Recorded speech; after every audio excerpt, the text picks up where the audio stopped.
वो बात ये है कि भारतीय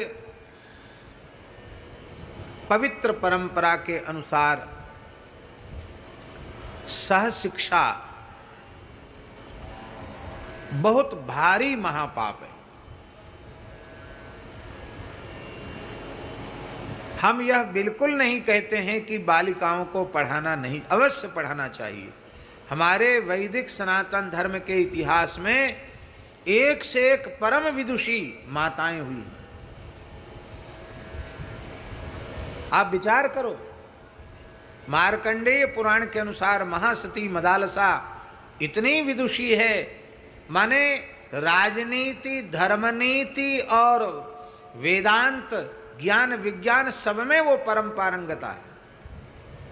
सभी पुत्रों को ब्रह्म विद्या का उपदेश करके उसने जीवन मुक्त बना दिया और सबसे छोटे पुत्र अलर्क को राजनीति का महापंडित बना दिया। वो विदुषी न होती तो अपने बालकों को ऐसी शिक्षा कैसे दे सकती थी। महान विदुषी है।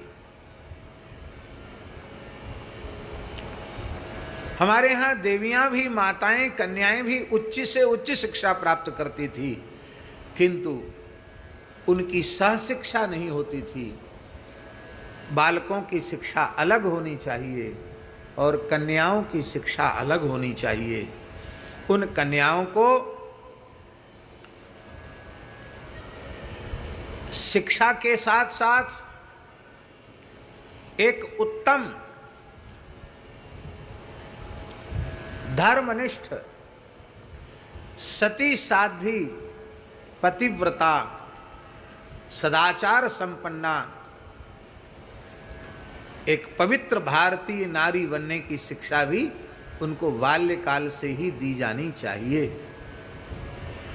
देखो, जितने बड़े बड़े महात्मा हैं, महापुरुष हैं, शूरवीर हैं, धर्मनिष्ठ हैं, सदाचारी पुरुष हैं, लोकोत्तर महापुरुष हैं, वे सभी महापुरुष किसी न किसी माता के गर्भ से ही जन्म लेते हैं। न तो कोई धरती फोड़ के निकलता है और न ही कोई आसमान से बरसता है। सब किसी माता के गर्भ से ही उत्पन्न होते हैं। और वह कौन सी माता है जिसके गर्भ से जननी जने तो भक्त जने, कै दाता कै सूर, नाही तो जननी बांझ रहे, काहे खोवे नूर। ये जो कहावत कही गई है वो कौन सी माता है? वो भारतीय सती साध्वी पतिव्रता धर्म परायणा माता ही। और बड़े दुख की बात है, बड़ी पीड़ा की बात है, संस्कार सदाचार शून्य वर्तमान की वैश्विक शिक्षा, केवल भारतीय शिक्षा नहीं, वैश्विक शिक्षा, पूरे संसार में जो शिक्षा की प्रणाली है, उस प्रणाली में कहीं धर्म और सदाचार के लिए कोई स्थान नहीं।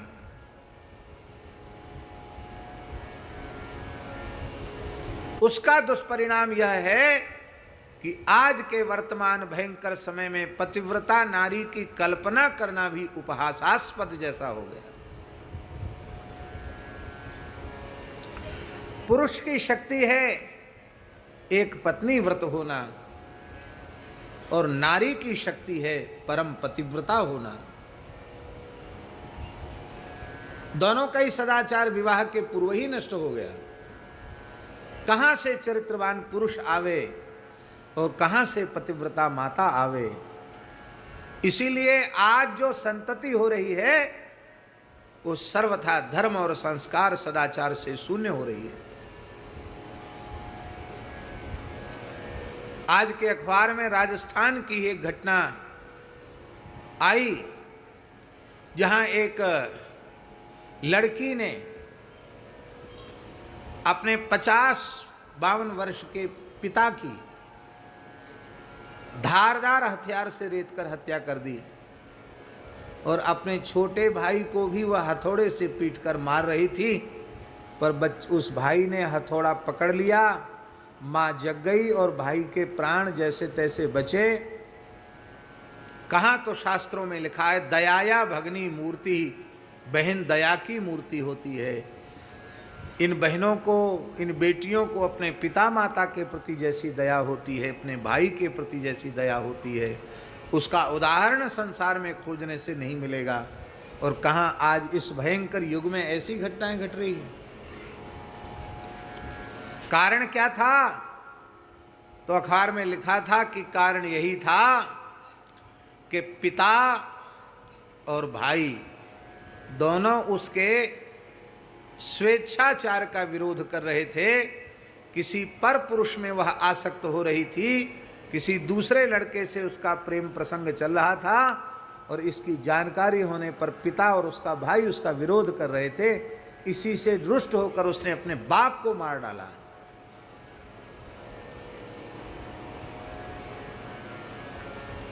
मेरी प्रार्थना है हाथ जोड़कर, संपूर्ण राष्ट्र सनातन धर्म, उसकी धुरी है माता, नारी ही राष्ट्र की धुरी है। पवित्र राष्ट्र का सृजन नारी ही कर सकती है। इसलिए बाल्यकाल से लेकर अंतिम अवस्था तक नारी के चरित्र की, नारी के शरीर की, नारी के स्वरूप की, नारी की गरिमा की, नारी की महिमा की रक्षा की अत्यंत अनिवार्यता है। आपको पता है, भारत जैसे पवित्र देश की सैकड़ों लड़कियां म्लेच्छों के द्वारा बहलाए फुसलाए जाने पर विदेशों में जा रही हैं, और उसके ऊपर क्या क्या अत्याचार नहीं हो रहा है, आप कह नहीं सकते। यहां भी दुर्दशा है, बाहर तो कहना नहीं कितनी भारी दुर्दशा है। इसलिए भैया, नारी पवित्रता पर ध्यान दो।